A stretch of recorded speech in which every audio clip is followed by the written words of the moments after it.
So now that we've discussed those sort of species-specific aspects that facilitate evolution in organisms, let's look at the sort of broader picture, those environmental aspects that sort of push evolution to occur.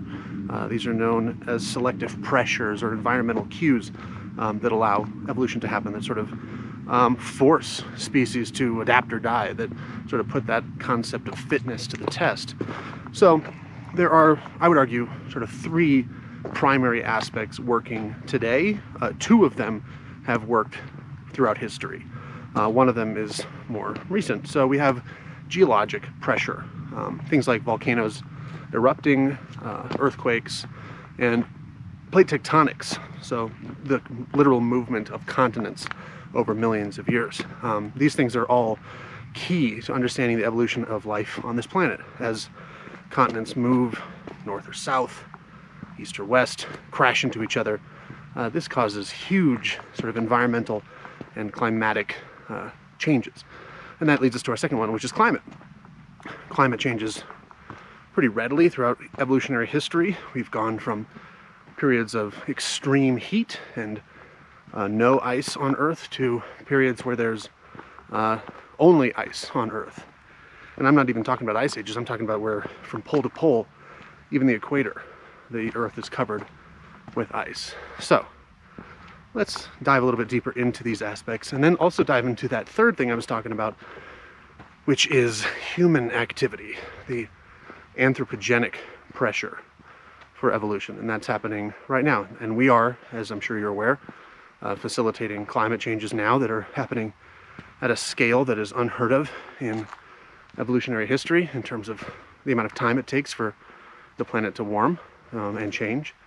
But also our behavior, our actions on this planet are also facilitating the evolution of species, from decreasing tusk size in elephants to the spread of coyotes and the evolution of bacteria that is resistant to antibiotics. So let's dive into this a little bit more deeply. So we'll start with those drivers of evolution that are natural, and then we'll discuss throughout the year and a little bit today those drivers that are anthropogenic or human caused. So let's start with plate tectonics. This is, like I said, literally the continents are moving under your feet. Right now, the average movement of the continent is about equivalent to the speed at which a fingernail grows. Some continents are moving more quickly, like Africa is splitting apart pretty quickly in a geologic scale. Not within your lifetime, but within several thousand lifetimes. And, this leads to dramatic changes. So you can imagine as a continent maybe slowly moves north, it becomes a little cooler, its climate changes, maybe leaves the tropics, enters more of a temperate or desert zone. But also, continents sort of split apart. If you look at a map of the world, you notice, and hopefully you've been taught this before, that Africa and South America look like they fit together pretty well. It's because they once did. And you can actually find fossils on both continents that are the same. So at one point they were together, and then they slowly started to split apart and form the Atlantic Ocean. Now, when that happens, you have what's known as geographic isolation, which is a great way for species to begin to evolve. They split apart, one population split into two, never to interbreed again, and as one changes to meet the needs of its habitat, and another changes to meet the needs of its habitat, eventually they diverge so much that they could never reproduce again. They become two completely different species. So that's how plate tectonics creates the example of geographic isolation, which is a major driver of evolution throughout Earth's history. Volcanic eruptions, they are pretty good at dramatically changing habitats, destroying habitats, modifying habitats, creating new habitats, and even changing the climate of the entire planet. The Mount Toba eruption about 70,000 years ago changed the climate of the planet, but possibly didn't do too much to facilitate evolution on a broad scale. But island species, island populations are often facilitated and helped by volcanic eruptions. The best example of this is the Galapagos Islands. These are volcanic islands, and volcanoes actually created these islands, these blank slates of habitat that species were able to take advantage of and adapt. And as I hope you're aware, the Galapagos Islands were sort of the natural laboratory for Charles Darwin and other evolutionary biologists to sort of write the book, literally, on evolution by means of natural selection. And that natural experiment was created by a volcanic eruption, by a series of volcanic eruptions. And each of those islands is slightly different from one another, have slightly different biomes and habitats and ecosystems. And each of those ecosystems facilitated the development of the organisms that are found on those islands, from plants, the sort of colonizers of the island, to the birds and reptiles that live there as well.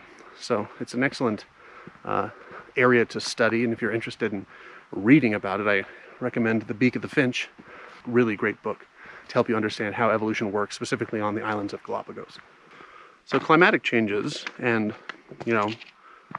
galactic changes are also possible and help develop the evolution of new species. Ice ages, we're actually right now in the middle of what's known as an interglacial period. For the last 2 million years, we've had cycles of ice and ice-free times on Earth, and those periods have allowed certain types of species to flourish and certain types to die out. You are probably familiar with mastodons or woolly mammoths, giant sloths, saber-toothed tigers, things like that. They're all gone now, partially because of human activity, but also because their habitats changed radically over just a couple thousand years, and they were unable to adapt to the interglacial period that we find ourselves in right now. Also, I'm sure you're abundantly aware, asteroid impacts are a pretty good catalyst for evolutionary change. You probably wouldn't exist today without the giant asteroid impact that occurred about 66 million years ago that ended the reign of the large terrestrial dinosaurs and began the rise of mammals. Without, that event, you would be probably just some little furry shrew-like organism living under a rock, not watching YouTube. And YouTube would have been created by some sort of velociraptor-like reptile. So those things are important. Obviously not for the dinosaurs. Probably wasn't a good situation for them. I'll link to a couple of videos and articles that you might find interesting that relates to that moment. But without, giant, sudden, cataclysmic events like that, you wouldn't be here. And the evolution of mammals and, primates and then hominids wouldn't have occurred. So next time you have a chance, look up and thank the heavens, thank the asteroid belt for pelting the Earth with that asteroid 65 million years ago and giving you a chance to do all the things you do today.